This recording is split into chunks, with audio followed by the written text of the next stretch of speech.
My name is Nikki, and today I will be doing a book haul.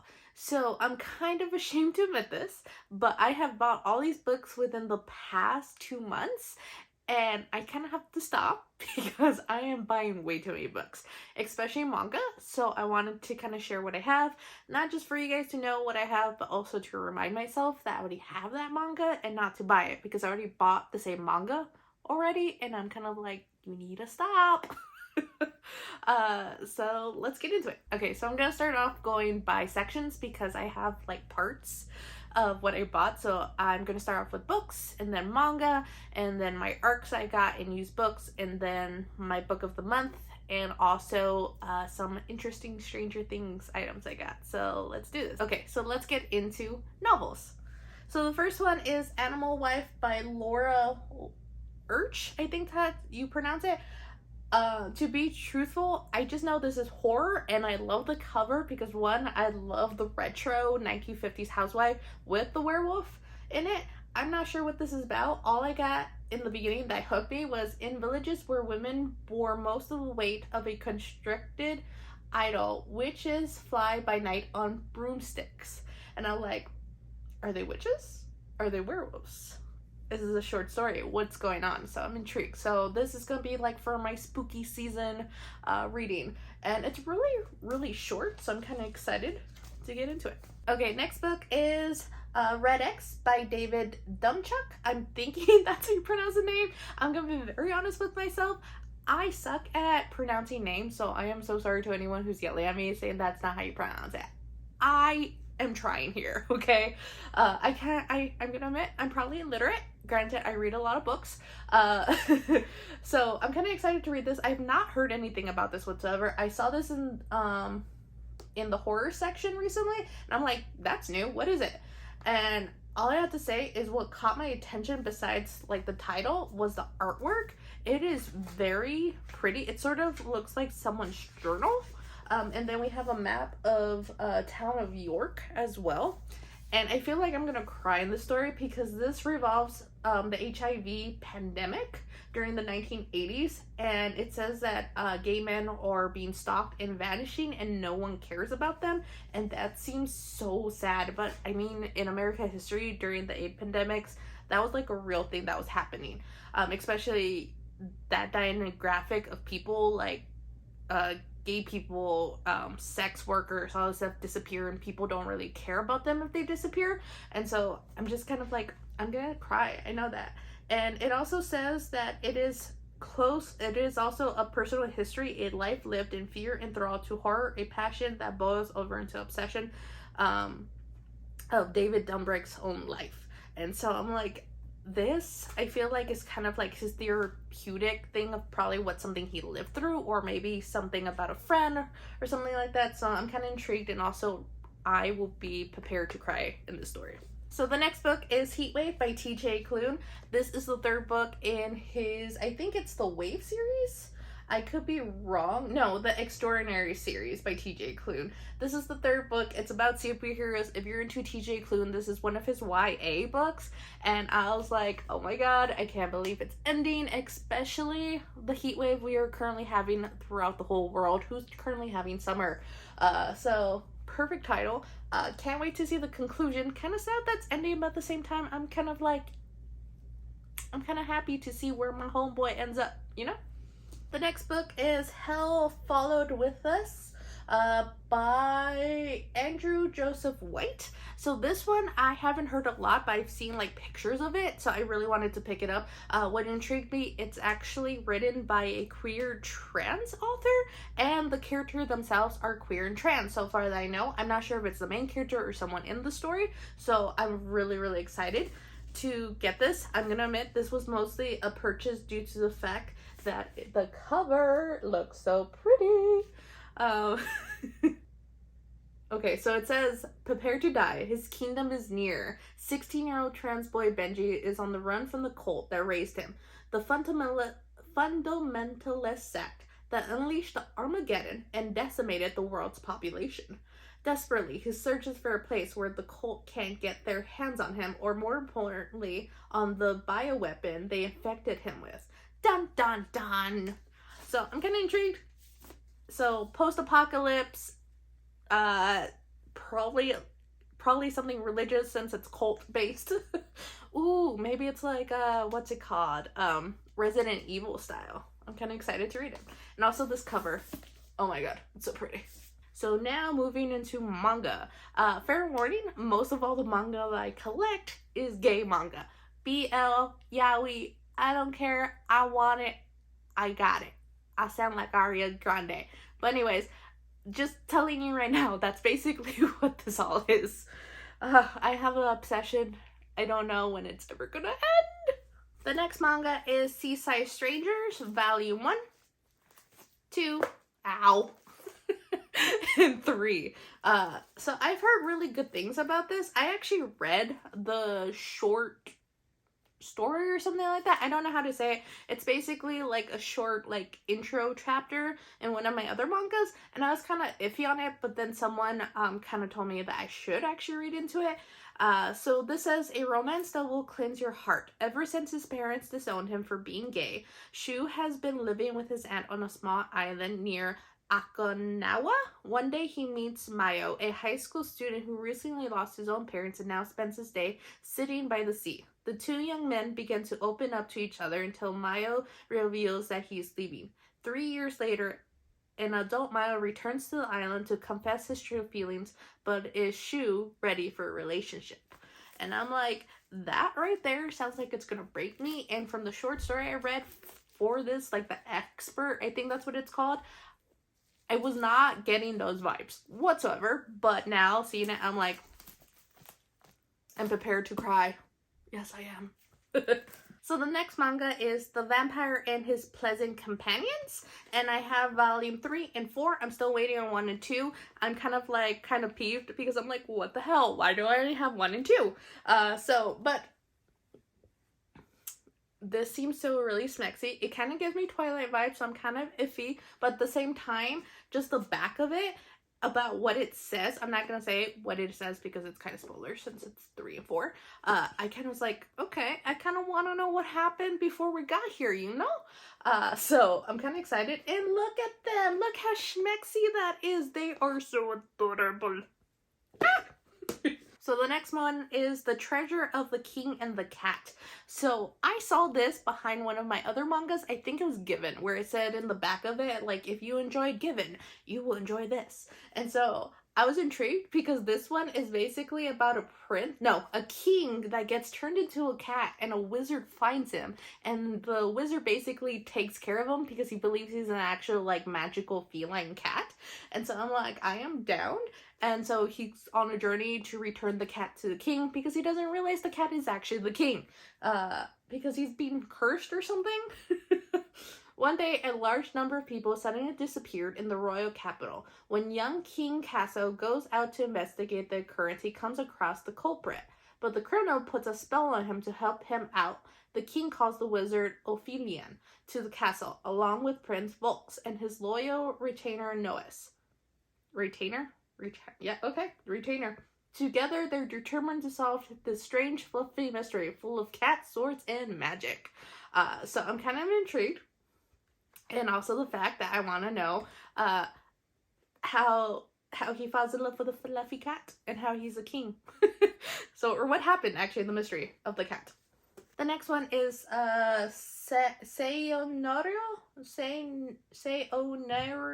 Gay. Oh my god, I'm butchering this so much. I ended up reading the sequel to this. I didn't realize the one I read was a sequel, and so this is the first part of it. It's about two friends.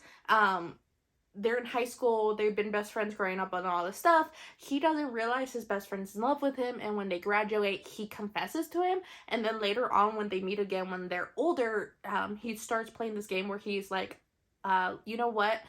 Since we haven't met anyone, do you want to, do the nasty with me until you find someone? So, like, being friends with benefits, and it's just this cute thing where they become friends to lovers scenario.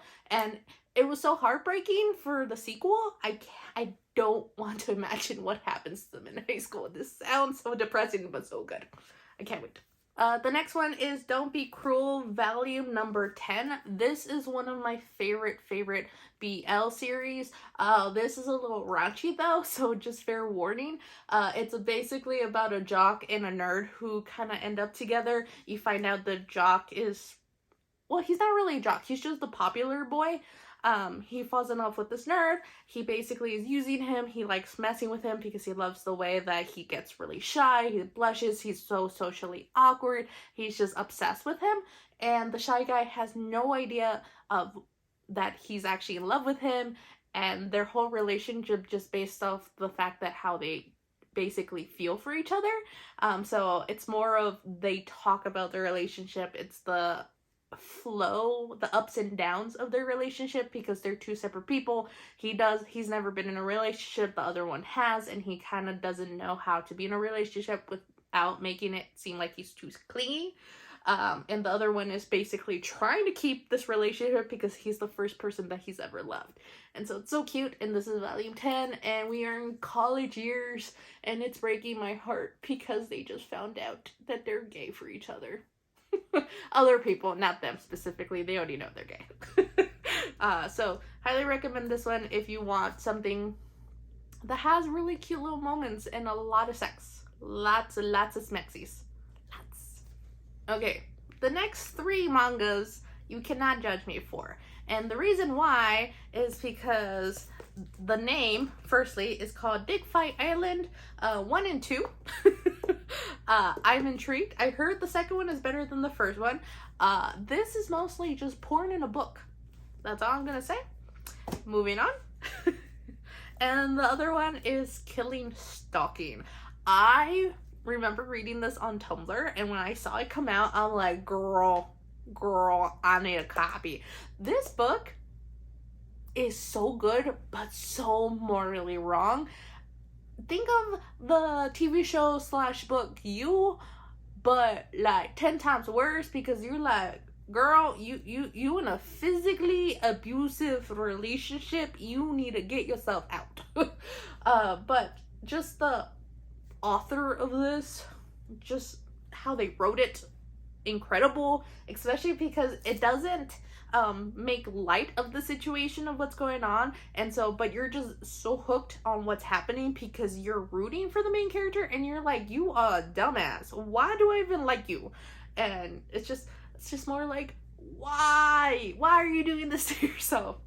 So just fair warning with this one, because there's a lot of physical violence, sexual violence, just the nitty-gritty of stuff that we probably shouldn't like, but it's a car accident we cannot look away from. Nope, not so ever. So the next manga, getting away from all those itty-gritty, is A Man and His Cat, and this is volume 6. This is such a cute little manga. If you want a really like fast-paced manga that's just cute, highly recommend A Man and His Cat, because this is basically a love story about a man who adopts a cat because his wife passes away, and so he just wants someone to be there for him, because he doesn't want to feel lonely anymore, and he ends up adopting this ugly little kitty cat, but he's so cute in his eyes. Highly recommend. The next manga is Play Cool Guys, volume 1, volume 2, and volume 3. So this one is also a BL one, but it plays it off like it's not. I'm thinking it's a coming of age story where they're basically like best friends, and it's fanfare. That's what I believe this is, because they say and do really sus stuff that makes me think that you're not straight. But you know what? All of us are not straight. We are all in the fluidity of what's it called? Gender? I don't know. Sexuality. That's what I was trying to say. I don't know where I'm trying to go with this. This series, I read the first one. It was really cute. I can't for the life of me tell if they're actually gay, or it's just like this thing where the author is just messing with me, where it goes like, you know what? If you think they're gay for you. Otherwise, we're just gonna let it be. You know. So the next one is not really a manga, it's a comic book, and that is Lore Olympus, the Barnes & Noble exclusive. I am kind of like on the fence because I love the series a lot and I'm buying the book, but at the same time I'm like, I can actually read the series for free online. But then again, I'm like, I'm thinking about it, I'm like, Heartstoppers, I could have done the same thing, but I bought the whole volume. So I'm like, you know what, I like it, I want physical copies. And basically, essentially, if someone tells me, oh, I don't have time to read it on my phone, or I don't like reading it on phone, then here you go, I got you, I got volume 2. And I just have to say, the artwork, oh, it's so beautiful. So beautiful. Okay, so now moving into arcs. So these are books I got at work, and I was really excited to get the advanced reader copies. And so the first one I ended up getting was Black Mouth by Ronald Malfi. I think that's how you pronounce it. I enjoyed so much his other book. I think it was called Come With Me. Just how his writing style was, the creepiness of it, like not knowing what was going on. That one I highly recommend because it was one of those things where you weren't sure and what you believed was true was basically all lies. So I'm kind of intrigued to read this. It's one of the anticipated reads that should be coming out this month in June. This one says, for nearly 2 decades, Jamie Warren has been running from darkness. He's haunted by a traumatic childhood and the guilt at having disappeared from the disabled brother's life. But then a series of unusual events reunites him with his estranged brother and their childhood friends, and none of them can deny the sense of fate that has seemingly drawn them back together. Nor can they deny the memories of that summer so long ago, the strange magic taught to them by an even stranger man, and the terrible act that has followed them all into adulthood in the light of a new danger. They must confront their past by facing their futures and hunting down a man who may very well be a monster. This is kind of giving me Stephen King Dreamcatcher vibes because it's the same kind of thing where they kind of leave their friend at home and kind of have their own lives, and they were taught magical things as well, and they kind of have to use that for something in the future. So very intrigued for this for spooky time. And the next one, which I literally screamed when I saw it, was The Kiss Curse by Aaron Sterling. This is one of my anticipated reads for this year. I was so excited to get the arc for it. This comes out September 22nd. I am so happy. This was the book that I originally wanted to get from the library, but ended up getting Go Hex Yourself. For some reason, I thought that was this book, but it wasn't. But that book is actually really good too. Wasn't really vibing with the main character, but I did love the magic in it and how I kind of went through. Kind of enjoyed it. Highly recommend.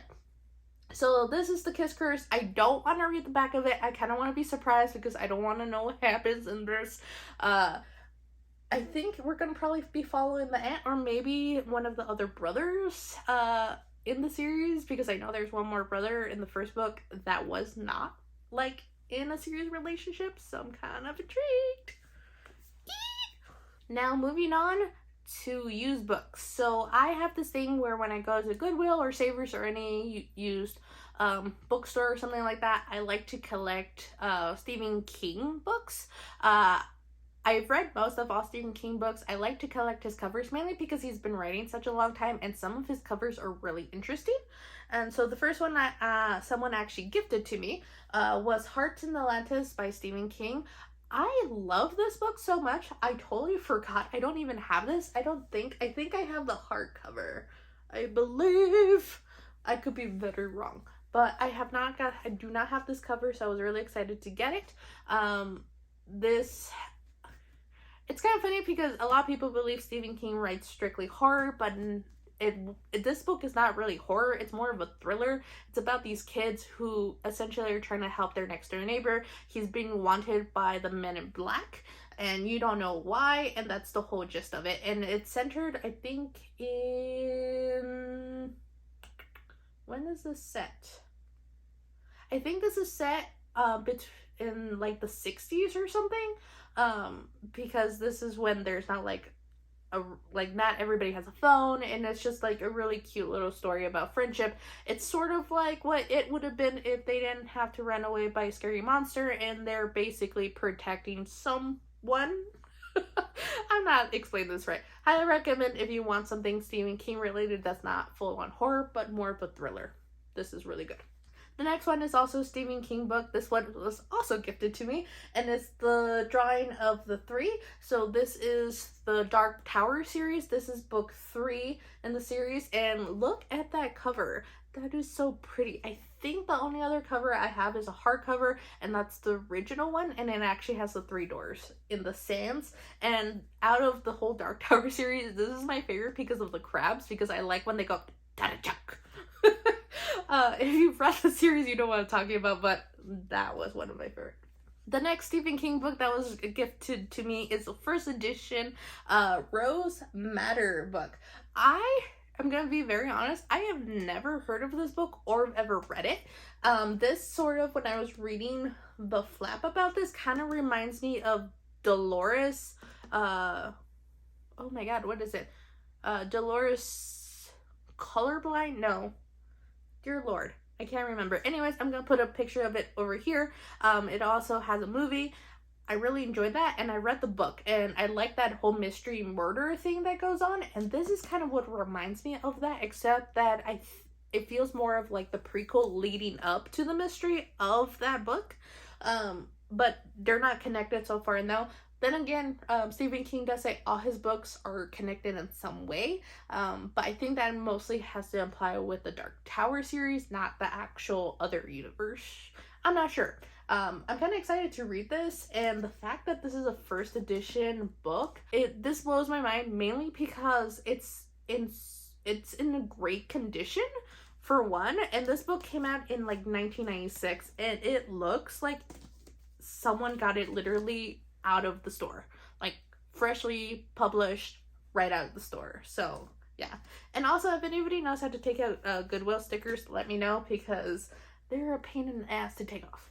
Now moving on to book of the month. I actually ended up subscribing to book of the month for mainly one reason only, and that is to get Riley Sager books, and I did end up getting the hardcovers for Final Girls and The Last Time I Lied. Final Girls is one of my favorite books from him. The Last Time I Lied I could do without, but I could not pass up getting the original covers. They're actually changing the covers of Riley Sager books, so I'm kind of sad about that, but at the same time I'm like, it's kind of that time for him to be with a different publisher, with they have different people designing different covers, but I'm just happy I had it. And the other book I ended up getting in the package is You're Invited, and I ended up picking this up mainly for the fact because there is a horror movie that's coming out called The Invitation, and it kind of reminds me of sort of like Dracula, of like what happened after the ends of Dracula. So I know this has nothing to do with the movie, but that's what it kind of gave me the vibes of. So I was like, you know what, I'm gonna do it. Or maybe Harper's Island, if anybody remembers that WB series that they had for summer, having an island, everybody's there for a wedding, and everybody starts dying off, and no one knows who the killer is, and there's a big storm, so no one can call for help on this island that was supposed to be like paradise for everyone. So that's kind of what it reminds me of. So I'm kind of excited to read it. Don't know how I feel about it. So yeah. So the next thing is Stranger Things items. So I ended up buying a lot of Stranger Things items. Stranger Things is one of my favorite TV shows. I think it is for a lot of people now. I have been collecting little bits and bobs of Stranger Thing items, and I ended up buying these really cool things that are for your hair, like hair bands, scrunchies, clips, and all that stuff, and I was so obsessed with them, so I ended up buying it. And also like a bed cover of the Rainbow Room with like a sleep mask, and I was like, oh my god. And I do actually use the sleep mask. It is so comfortable. It barely feels like I have anything on my face. So book-wise, I ended up finally getting Stranger Things Worlds Turned Upside Down. This is so cool. This looks like a used book. It has like the library binding of it, and the art. There is, like, dude, look at that. Like, everything of this book is so cool. And just fair warning, the book is supposed to look like it's torn up because this is in the 80s, so you'll find this like now looking like this because let's be real, no one's gonna take care of like a yearbook that well. And it has basically everything from the first season, and it talks about the Duff Bros, of how they created it. It's basically, from my understanding, sort of like a prettier version of what the Duffer Brothers gave to Netflix to tell them what the show was gonna be about. The main reason I picked it up was to the fact that they have had Vecna since the first episodes. I kind of want to see if they spoiled anything in here now, since we're kind of already caught up. One more season to go. Kind of sad, kind of not, kind of ready to not say goodbye to Steve. And the other thing I ended up picking up is not really a book, it's a magazine, and it is Stranger Things Entertainment, the ultimate guide to Stranger Things. So I picked this up when I went on vacation, and I was kind of reading it on the plane, and I'm going to be very honest, I did not finish it, mainly because someone saw me reading this on the plane, and they're like talking to me about Stranger Things, and I'm like, girl, I got you. So we started talking about Millie Bobby Brown and other Stranger Things, awesome things, and just like references they were putting in. So yeah. Stranger Things. Okay guys, that is it for my book haul. I told you I ended up buying a lot, so hopefully I don't buy anything else. I'm gonna try not to, strictly with the library. I don't know how I'm gonna do with my manga because there's a lot of manga coming out in November, and I'm kind of like, oh dear God, what am I gonna do? But I'm not gonna buy anything. I'm gonna be good. Do not buy no more gay manga. So that is it guys. I'll catch you on the flip side. Whoop.